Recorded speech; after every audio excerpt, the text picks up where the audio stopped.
In the early morning hours of Sunday, March 28, 2010, an alarm sounded at fire stations throughout Sacramento. The city's historic Iceland Ice Rink was in flames.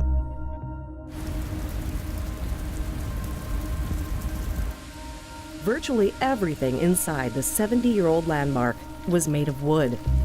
And by the time firefighters arrived, it was an inferno. They battled the blaze for hours, but in the end, the fire won. The building was declared a total loss.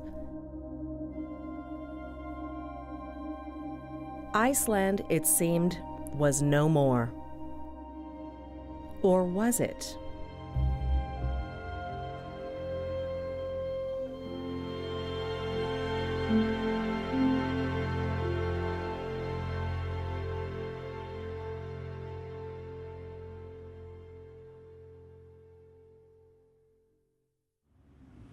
Iceland wasn't the first ice skating rink in the country. It wasn't even the first rink in Northern California. What then made it so special? Why did people speak about it with such reverence? And why, after nearly 70 years in operation, did it continue to draw crowds when other ice rinks in the area had come and gone? The answer is people. People grew up in this little rink.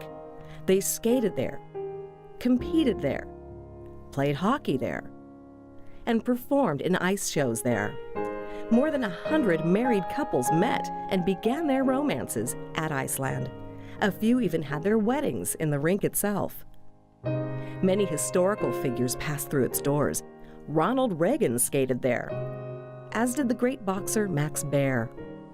The California State Legislature had special sessions there, literally. And many famous skaters graced its ice over the years. The building was home to the stories of generations of people. It was a special place, one that could trace its roots back almost a century.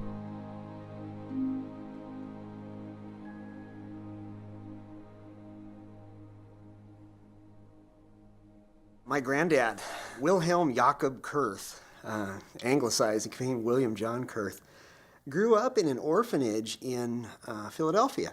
And we actually don't know who his parents were. And so when he finally reached 16, that was, when you left the orphanage, he knocked around a little bit and got a letter from his sister saying, California's the place still. Come on out. And so he loaded on a leather belt Indian motorcycle. The year was 1912, and Kurth found California to be a good place to start out. After a successful but short-lived career in the shipbuilding business, he packed up his family in 1918 and headed to Sacramento. Now married to the love of his life, Emily, and with a daughter, Eva, he found Sacramento a very family-friendly place to live. His wife's family, sort of a distant relative of theirs, owned the Crystal Ice Company in Sacramento. Now, you got to roll the clock back a little bit. Remember, people didn't have refrigerators, so, providing ice for people to keep things in their houses cold and, not spoil was a big deal. That was a fundamental utility. By now, the Kurths had their second child, a boy named Bill Jr., and before long, Pop, as he was now known, found himself the head engineer for Crystal. But then, fate stepped in. While working at the plant one day, a large piece of equipment slipped from its holding brackets and crushed his right hand.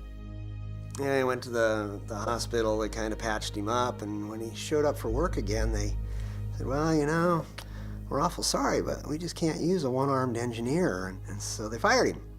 And so here he was, out of work with one arm and kids and the family to support. And so he came up to North Sac and built the American Ice Company.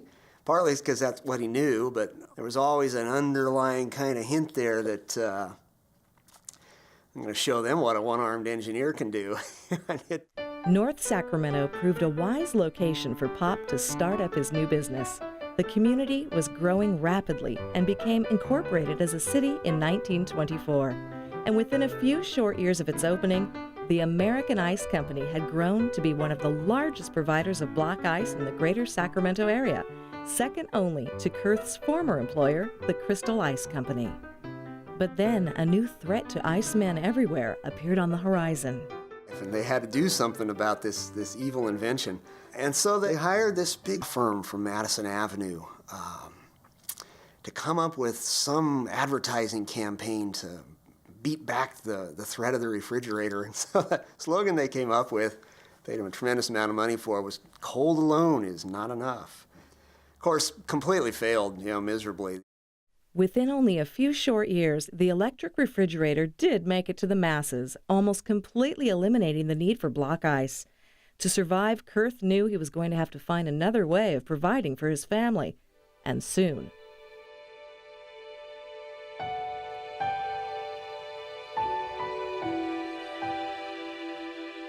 The late 1930s were a time of change in America. The Great Depression was winding down, and for the first time in a long time, people were able to relax and enjoy themselves. They began looking for ways to have fun, and Bill Kurth was thinking about his future. Whether it was drawn from divine inspiration or a carefully thought-out plan, Kurth had hit upon an unusual idea. He realized that he could open a new business, a big business that he could not only build with a minimum of cash going out, but one that would also allow him to keep his beloved American Ice Company alive. He would build something that Sacramento had never seen before. He would build an ice skating rink. After investigating, we took trips down south, visited different rinks in the southern area, and that's how we got the idea and the know-how that he could use the same equipment in the ice plant as he did for an ice rink. It was an ingenious plan. American Ice Company would run in the summer when people still needed ice, and the rink would operate in the winter when the ice business slowed down. And by building the new rink right next door to the ice plant, Kurth could use the same refrigeration equipment for both businesses. So when it came time to build the ice rink, he wasn't going to put up with just any old ice rink. He wanted something that looked cool. So he hired the best architect in town.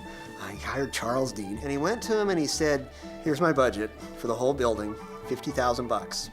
Dean's design of Iceland was nothing short of remarkable. He conceived a classic Art Nouveau style building with a barrel roof. There were windows on all four sides, allowing as much natural light in as possible, and the ice surface was a modest 70 by 140 feet. The modern interior included a state-of-the-art PA system, a full skate shop, and a complete soda fountain-style coffee shop. It just looks like a very typical, 1950s Coca-Cola soda fountain. And it was great. Ice cream, everything you could possibly think of. Outside, the facade of the building was just as impressive. 1,500 glass blocks were set into the front, which was trimmed out with green tile. A tower reaching more than 3 stories high would advertise in bright neon what the business did. And the name Iceland would sit prominently on the front of the building, lit up in the same glorious neon. It was 1940, and before the year was over, Del Paso Boulevard would have a new attraction, one that would flow with the ebb and tide of all of North Sacramento for the next 7 decades.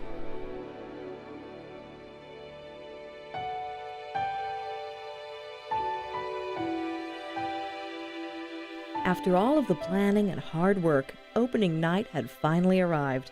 At 6 p.m., the doors opened and the public was allowed in for their first glimpse at Sacramento's newest attraction.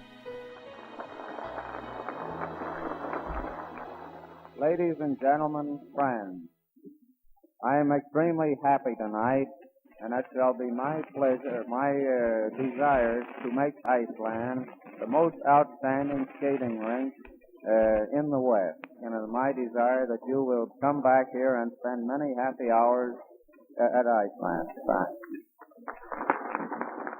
Oh, we had so many people, we hardly even had room on the ice for skaters. I mean, it was a tremendous business to start in North Sacramento.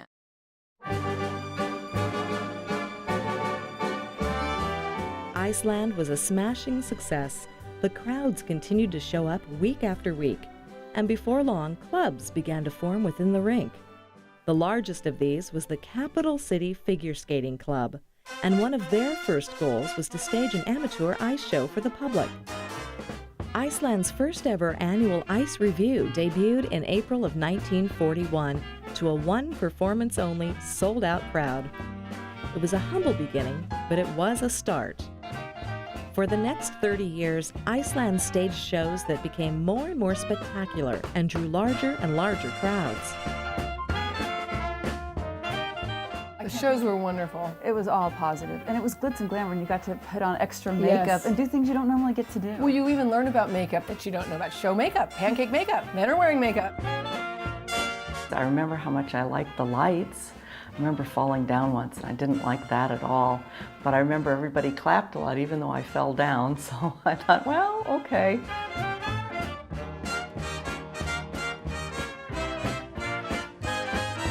The shows were an amazing experience for a little kid.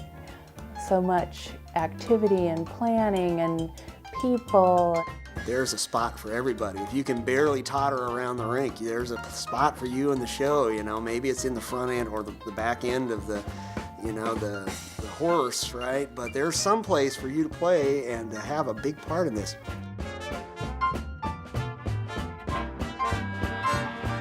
You know, I would hope that the Kurths would realize, because they were a large part of all of the shows, how that has impacted us even, 20 years later, that it's something we still think about, that we still laugh about. But that's something from our childhood that we'll always have with us. Ice shows weren't the only events that had standing room only crowds. For more than 40 years, hockey was played in the little rink on Del Paso Boulevard. There was a kids' hockey club on Saturday afternoons, and Wednesday nights were the main event. The teams were made up of local players and were sponsored by some of the biggest names from Sacramento.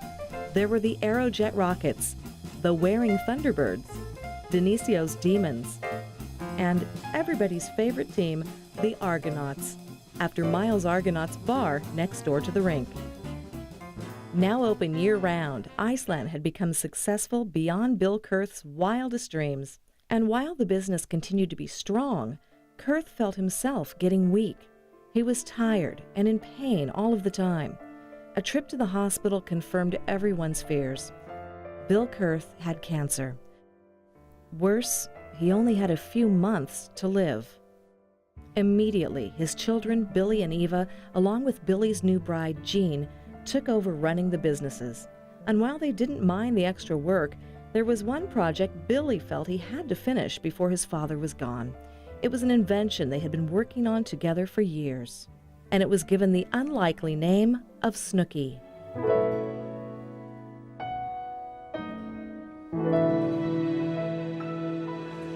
For all of its pleasure, ice skating has one big drawback. The ice, after much gouging and grinding from metal skate blades, needs to be reconditioned on a regular basis. For early ice rinks, this reconditioning of the ice surface, or resurfacing as it became known, was a laborious and time-consuming job. So when they first started ice rinks, they would go out there and they kind of sweep off the snow and they'd spray it with a hose and let it freeze. Well, really what you ended up then with was a chopped up old sheet of ice that was kind of smooth on top. Almost immediately after opening Iceland in 1940, Kurth began tinkering with ideas on how to clean the ice in an automatic and more efficient way. His son, Billy, joined him, and before long, they had a design on the drawing boards. They purchased a surplus World War II Jeep from the Army and, after patching up a half-dozen bullet holes left by the Germans, proceeded to create their machine. Snooki was finally finished and rolled out for the first time on Easter Sunday in 1949 to little fanfare. They had out all the tools and the torches, and they were all set to dismantle, fix, do whatever they had to do to get this thing to work. And they backed it out on the ice and, drove around, adjusted the blade a little bit, and made another pass. Everything worked great. So they resurfaced the whole ice.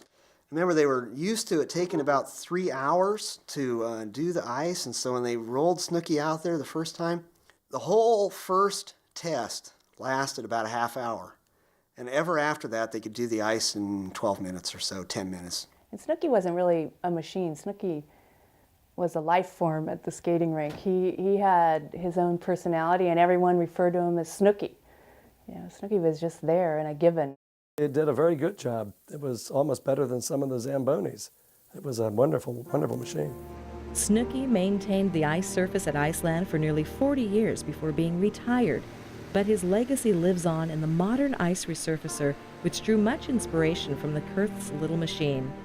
Today, he sits in a lot behind the rink awaiting restoration. Sadly, Pop Kurth died on February 5, 1949, only a month before his Snooki drove for the very first time. He was 54 years old.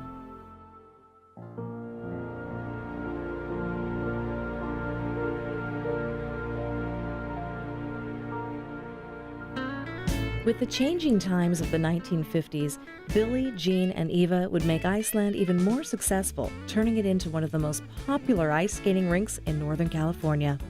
The public sessions back in like the early 50s were huge. They were enormous. And I remember on Friday night, my pair partner and I would get on the ice and actually train with about 200 people, which was almost an impossibility. But they were big.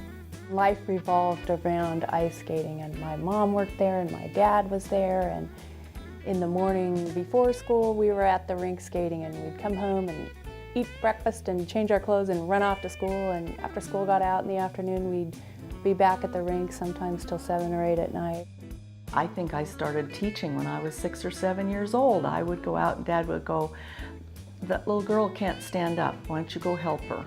And so I'd go and pick her up and push her around for a while until she had fun. As soon as I saw her smiling and she was having a good time, then it was okay. By the 1960s, though, North Sacramento began to decline, taking Iceland and the American Ice Company with it. Boarded-up buildings became a familiar sight on Del Paso Boulevard. Retail services dwindled as the crime rate went up. When the shopping malls went in, the little old friendly neighborhood stores along the boulevard soon went out of business. North Sac never really moved. It's not like North Sac left. It's like the rest of the community left North Sac. The leadership at the time, I'd love to just reach back through the years and slap them. It's like, what in the hell were you people thinking? How didn't you react? Why didn't you, respond to this change? The defining moment for the rink came in 1972 when a young high school student named Raymond Brewer was shot and killed by police in North Sacramento.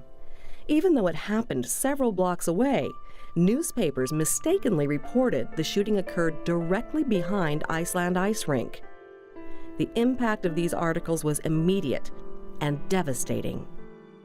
It used to be Friday and Saturday night at Iceland were a thing to behold. I mean, we'd have 400 or 500 skaters, all teenagers, and from one week to the next, it went from huge, overcrowded 600-person sessions to 150 people.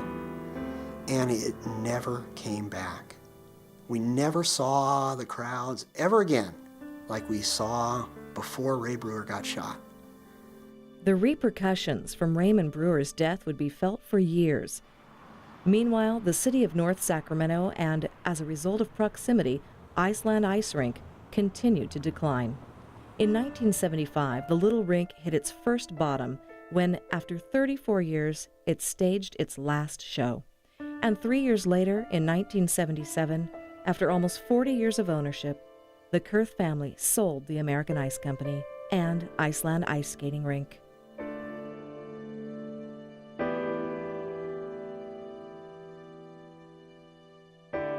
North Sacramento hit its rock bottom in the early 1980s.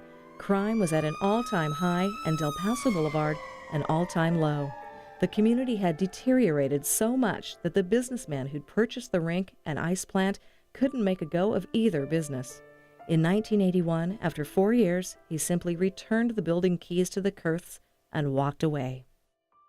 That's when former speed skater Chris Lord entered the picture. Lord had spent a good deal of his life at Iceland, both on the ice and off. He felt that the rink still had potential. He approached Billy with an offer. Would the Kurths let him take over the rink? To his surprise, they agreed. He immediately set about trying to breathe new life into the old place. You gotta wear a lot of hats here to make this thing run. You gotta know how ice is made, why it's made. You gotta know how to run a Zamboni, how to fix it.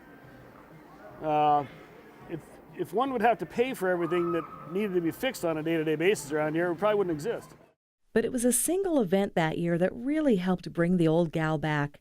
After a 6-year absence, the ice show made a dramatic return to Iceland. It was called Magic to Do, and it was the brainchild of Iceland veteran and longtime show skater John Johnson. I was in Holiday on Ice in Europe, and I had a break, and so I came back to Sacramento and got the idea of wouldn't it be fun to do a show. So it was kind of like the old Judy Garland movies, hey kids, let's put on a show. And so I did it. I had never done it before. I never directed, never choreographed, and just kind of got out there, and the kids came and we put a show together.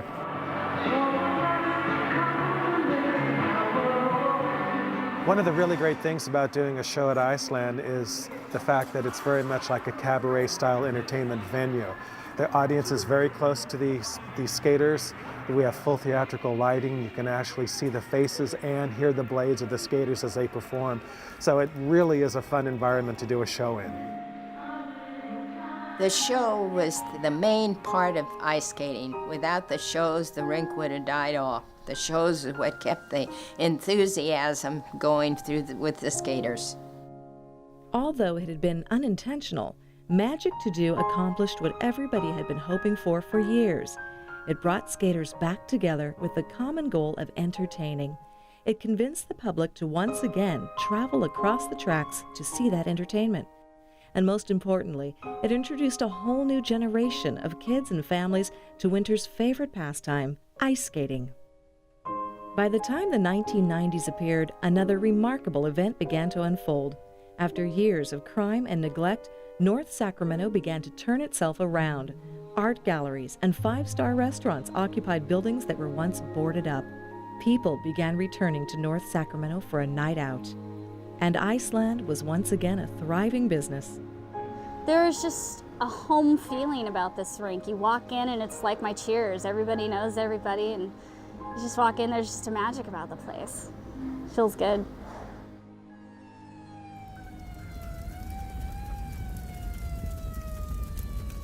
I was in a hotel down in Santa Rosa with a bunch of the other skaters who were competing in a competition down there.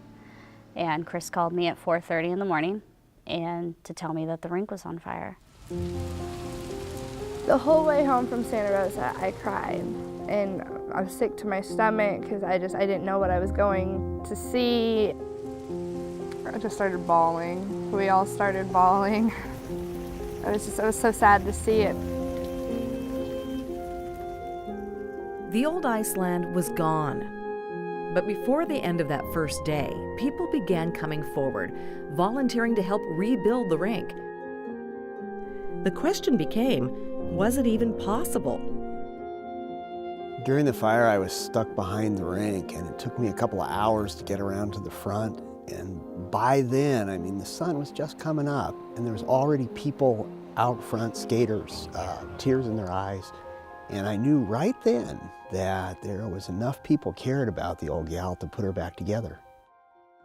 But was the community even interested in resurrecting Iceland?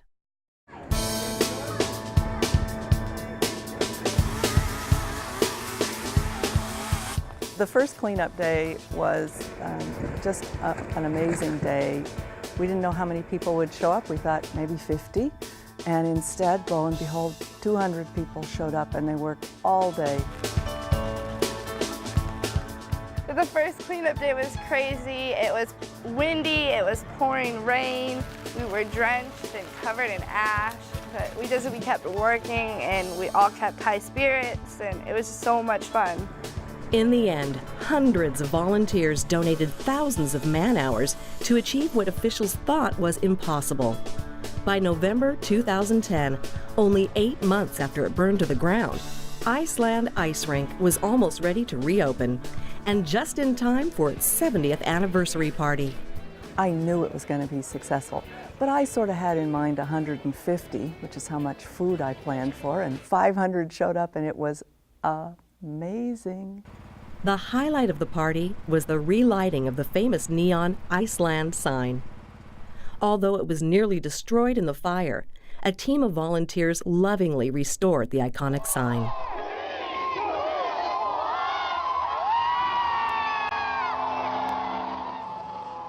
Today, Iceland has been temporarily rebuilt into an open-air skating rink. The skating school is back, and the Zamboni, which had been heavily damaged in the fire, has been rebuilt. The hope is that someday soon, Iceland can be completely restored to its former glory. For those behind the rebuilding effort, it's the history of what the rink once was, and the memory of the family values instilled by Pop and Emily Kurth that are driving the rebirth of Sacramento's historic Iceland Ice Rink. So many people care about it and love that rink. I spent all my time there when it was open. That's what Iceland is, and that's what Iceland's always been. It's always been about the people who come together to enjoy each other's company and have fun doing it.